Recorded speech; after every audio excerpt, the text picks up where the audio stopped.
Северо-Осетинский филиал Ростелекома подвел итоги работы за 2020 год. Журналистам рассказали о достигнутых успехах, новых технологиях и планах на будущее. В условиях ограничительных мер Ростелеком продолжит строить оптические сети и вывел на рынок целый ряд продуктов, которые обеспечили бизнесу и населению условия для работы и отдыха в онлайн-формате.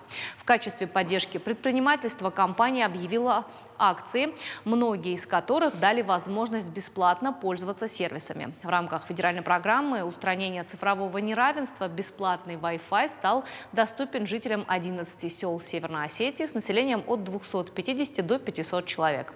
Компания проложила более 80 километров волоконно-оптического кабеля. Ростелеком также начал реализацию масштабного проекта по демедизации сетей связи. В 15 селах республики специалисты компании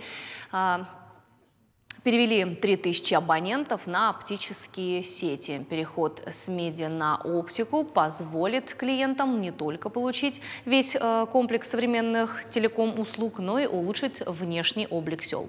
Второй этап проекта заключает полный демонтаж старого кабеля и замену опорной сети некоторым фрагментам, которые уже более 50 лет. За 2020 год к оптике подключили села из Моздокского района, Иравского, Дегорского, Ордонского. Всего больше 3000 домохозяйств. В настоящее время в республике 85% всех домовладений уже охвачено оптикой Ростелекома. На территории Северной Осетии работают 200 таксофонов. Их установили в большинстве труднодоступных районах республики. Позвонить с них можно в любую точку мира. В селах, где нет даже сотовой связи, таксофоны – единственное средство общения. Во второй половине 2020 года жители удаленных сел совершили более 68 тысяч звонков с таксофонов. Для частного сегмента проложили около 67 километров линий связи за счет собственных инвестиций. Компания Ростелеком вобрала в себя на тот момент межрегиональные компании, которые существовали на территории нашей страны. И Ростелеком стал тем Ростелекомом, который мы уже привыкли с вами видеть на протяжении последних 10 лет.